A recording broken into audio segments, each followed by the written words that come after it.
Section 1. You'll hear a man calling a catering company. First, you have some time to look at questions 1 to 5.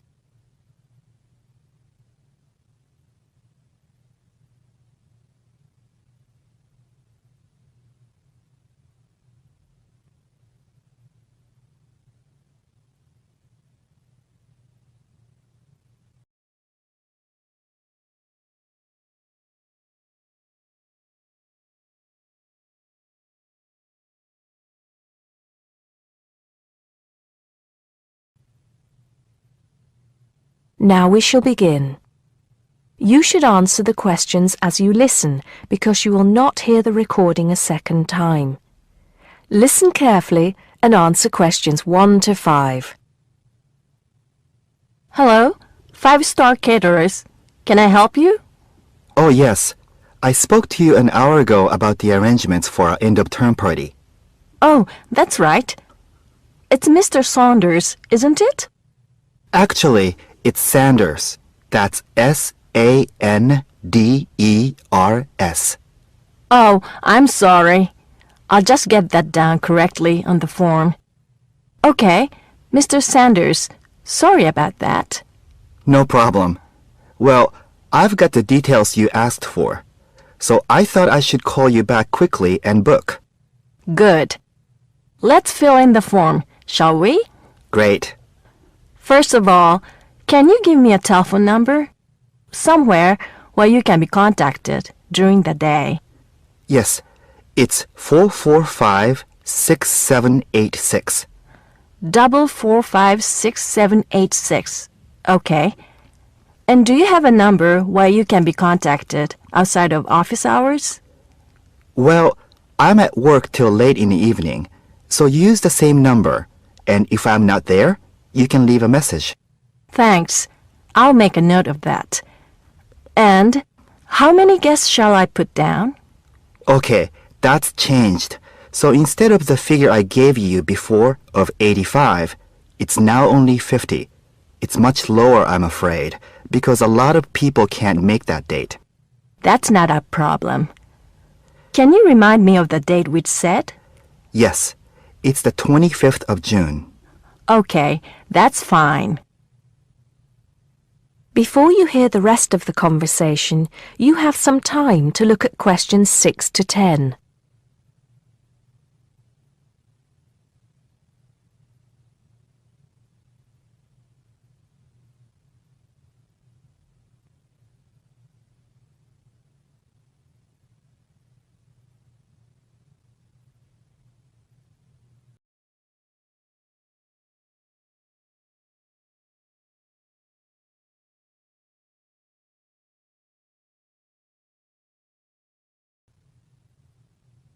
Now listen and answer questions 6 to 10.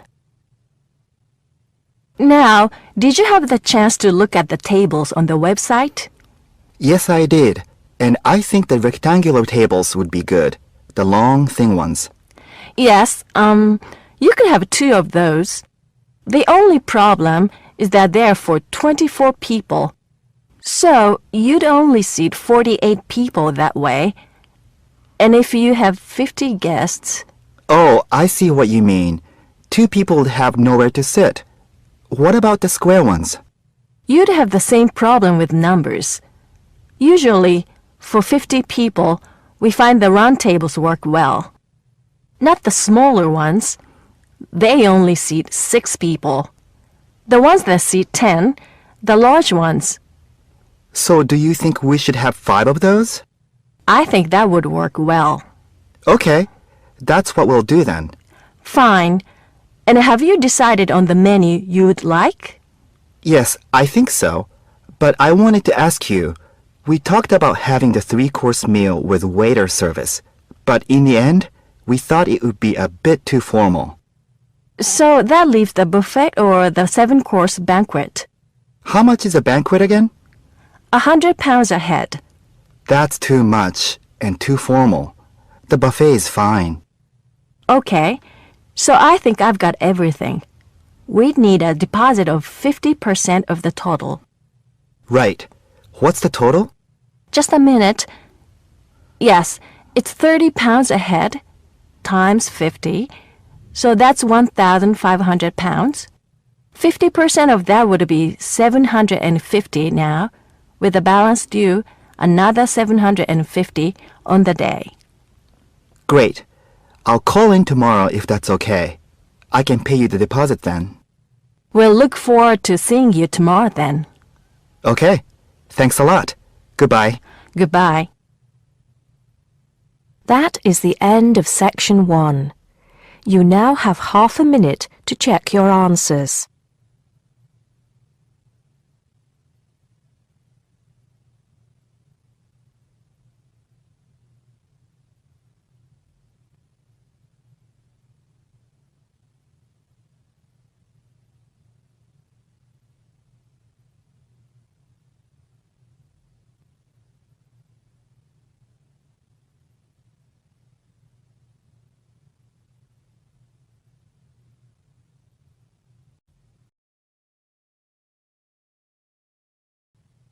Section 2.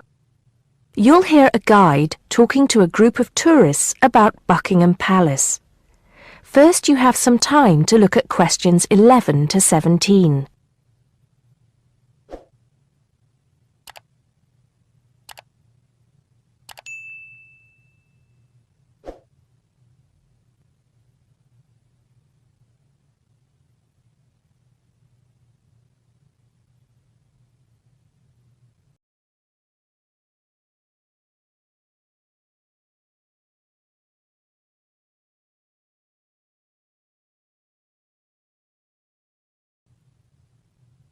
Now listen carefully and answer questions 11 to 17.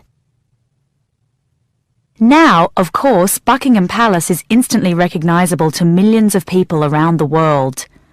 As we pass the palace, I'd like to tell you a few things about the history of this famous building. We think the first house was built here around 1624. In 1674, that house burned down and a new one was built, called Arlington House after its owner, the first Earl of Arlington. Then, in 1703, the first Duke of Buckingham changed the design of the house and the name. It was then known as Buckingham House. The building we see in front of us now has undergone many changes since it was first built. The east front, which is the part we see from the road, was added as part of the work done by Queen Victoria and was completed in 1850. But the palace has remained pretty much unchanged for nearly 100 years. The last major changes to the structure were made by King George V, who, in 1913, had the east front redesigned as a backdrop to the large memorial to Queen Victoria, which had just been placed outside the palace gates. Since then, only minor changes have been made. I should point out, though, that the palace was bombed 7 times during the Second World War, most seriously in 1940, when the palace's chapel was destroyed.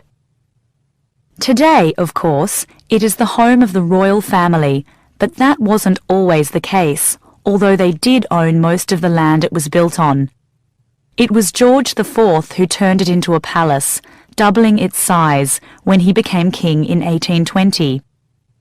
He had inherited it from his father, King George III, who, in 1761, had become the first royal owner of the building, though it was still not used as the home of the royal family, just as a private home for Queen Charlotte.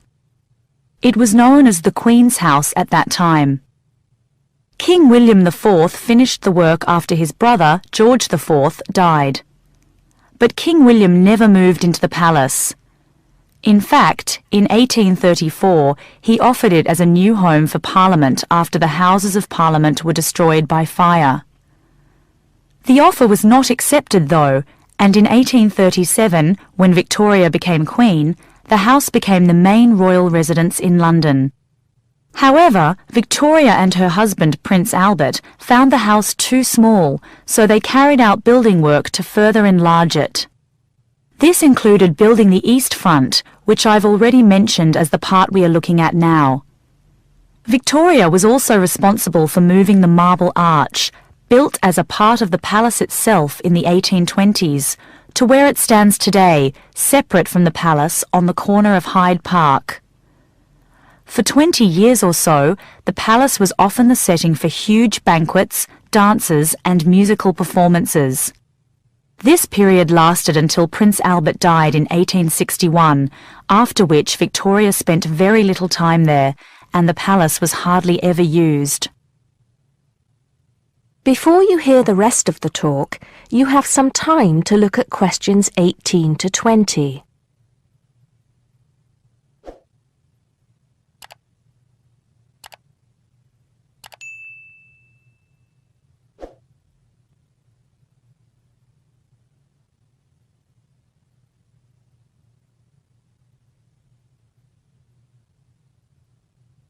Now listen and answer questions 18 to 20. When Victoria died in 1901, Edward VII became king. He was responsible for most of the decoration inside that exists today, and the dark days of the later part of Victoria's reign were fairly quickly forgotten as the palace came back to life. The palace has been in continual use by the British royal family ever since. A lot of people ask me if they can visit the palace. One way is if you're lucky enough to be invited to one of the 3 garden parties usually held every year. As many as 8,000 people attend these, although most of them do not get to meet any members of the royal family, and they don't see much of the inside of the palace. The garden is, however, quite spectacular, and it is the largest private garden in London, with an artificial lake, 30 different species of bird, and over 350 different wild flowers, some of which are extremely rare. Inside the palace, there are 240 bedrooms, 92 offices, and 78 bathrooms. There are also 19 staterooms, which are used for official engagements and ceremonies. Members of the public are only allowed to visit the staterooms, and then only in August or September when the monarch is not there. It's worth it, though, because there's a lot to see in the staterooms, including examples of some of the world's best art with works by Rembrandt, Rubens, and Canaletto. The tour, which lasts up to 2.5 hours, ends in the garden, where you can see more of the outside of the palace not visible from the road. That is the end of section 2. You now have half a minute to check your answers.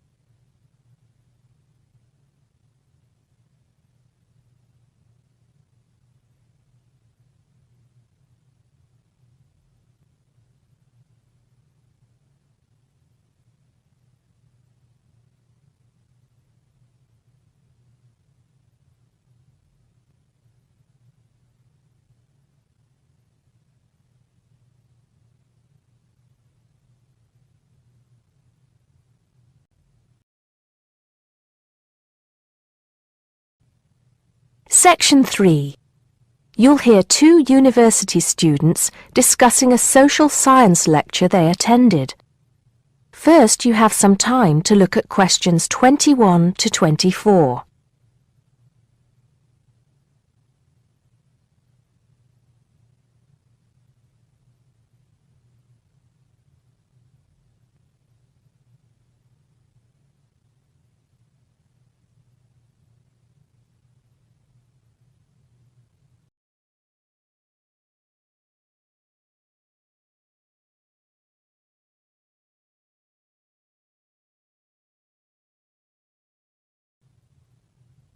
Now listen carefully and answer questions 21 to 24.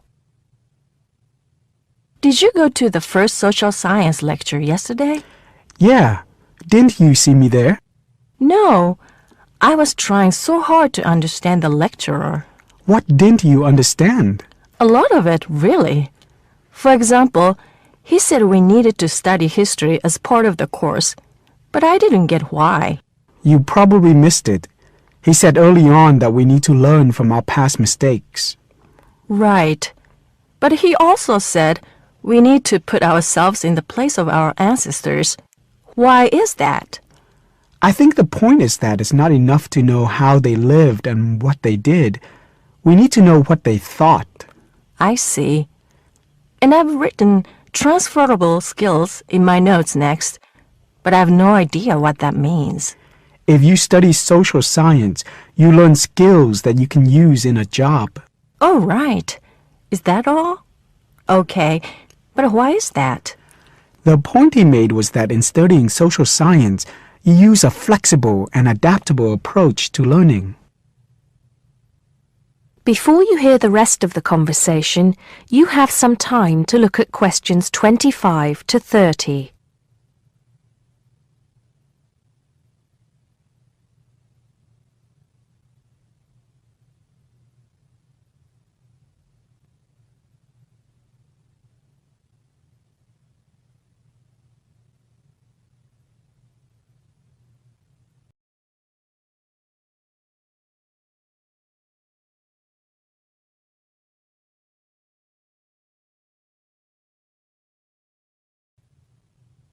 Now listen and answer questions 25 to 30. He also kept mentioning all the other subjects we will need to study as part of the course. I didn't write them all down, did you? Some of them. I think I can make sense of my notes. The first one was anthropology, which he said would cover prehistory and archaeology as well. Okay. Then there's economics. I wrote down that this was not meant to mean that we will spend all our time looking at economic theory, but more that we need to see how humans behave. That's good. I don't think I could handle economic theory. He said something about education too, didn't he? Yeah, he said we'll be looking at how cultural information is handed down from one generation to the next through teaching children. He said we'd be focusing on geography too, but I can't really remember which aspects. Can you? I noted it down, I think. Here we are, yes, particularly in relation to urban planning. It's law that I got confused about. I didn't understand why he linked that to economics. I think he meant that laws affect the way wealth is distributed. That makes sense. Now, what are the science wars? Okay, I did get that. The science wars are about how social science collects information. In sociology and social work, and in social science generally, they can only study patterns of behavior and observe. If you compare that to the way scientists work in physics or chemistry, it's very different because they use specific experiments that can be tested and which give concrete answers. Social studies is often accused of being unscientific. That's all. Okay, but it still looks like a good course, doesn't it? You don't have any regrets, do you? None at all. I'm looking forward to it. That is the end of section 3. You now have half a minute to check your answers.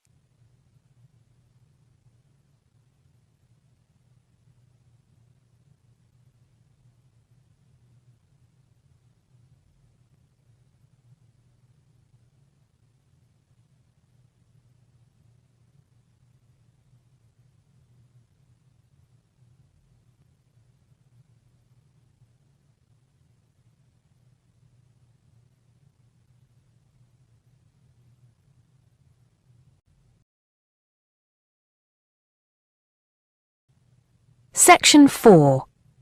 You'll hear a lecturer talking to students about America in the 1960s. First, you have some time to look at questions 31 to 37.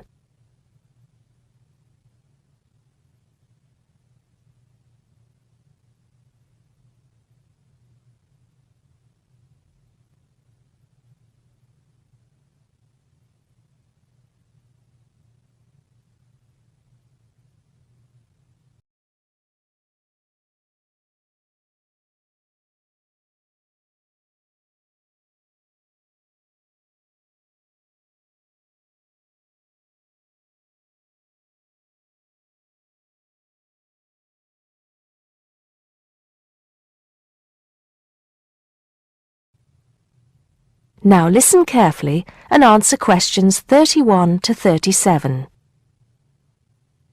We begin our examination of America in the 1960s with the usual caution. There is no sense in trying to understand any decade without looking at what came before. Those of you who still have outstanding coursework on the 1950s would do well to complete it now, if for no other reason than it will help make sense of the next series of lectures. But we must press on, and I'd like to begin my talk about the 60s with a reference to one of those things that came before, the post-war baby boom.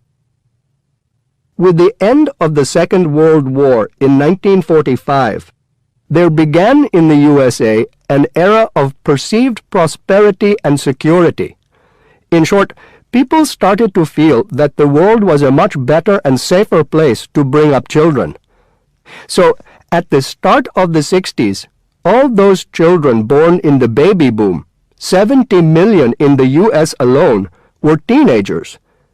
As the 60s progressed, and as this large number of people approached adulthood, there was a noticeable shift in the balance of power, and young people began to have a voice in ways that were not considered possible in the more conservative atmosphere of the preceding decade. Things were moving forward at a rapid pace. The literature of the time brought out all the taboos. Everything was covered, such as race, in, for example, the book To Kill a Mockingbird. The role of women changed, and equality for women, well, let's just say that once certain books were published, women were no longer going to be satisfied with their roles as devoted wives and mothers. Through literature alone, the whole fabric of society was challenged, and by the end of the 60s, things would never again be as they had pretty much been for the preceding 40 years. It was a decade of protest, civil rights protests, feminism, the rights of minorities, the Vietnam War. All these causes led to peaceful and not so peaceful protests on college campuses and elsewhere. People had been given freedom of speech and they were going to use it. The crime rate rose to 9 times what it was in the 50s, as respect for the old order faded away. But it was also a time of great development. In medicine, the 60s saw the first heart transplant. In technology and the space race, where we saw the first American in orbit and lasers being invented at the start of the decade, and the first man on the moon, and the first primitive internet at the end. Before you hear the rest of the talk, you have some time to look at questions 38 to 40.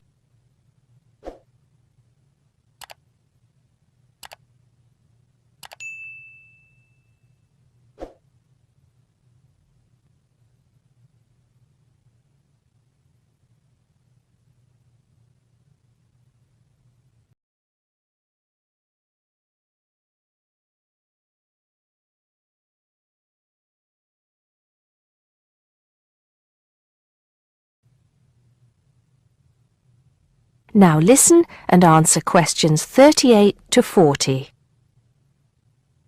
None of this, good or bad, might have happened if things in 1962 had gone slightly differently. On October 16th, President John F. Kennedy met with his closest advisors at the White House. They had obtained photographic evidence showing that Cuba was building or installing nuclear weapons. It was widely believed that Cuba was preparing to fire these weapons at cities in the USA. Kennedy was faced with 3 choices: to try to resolve the crisis diplomatically by negotiating with Cuba and the Soviet Union, to take action to block the delivery of more weapons into Cuba, or to attack Cuba, destroying their weapons. Believing that the first option would end in failure and that the third option would lead to war, it was the second option that Kennedy chose. In doing so, he succeeded in preventing the buildup of more missiles.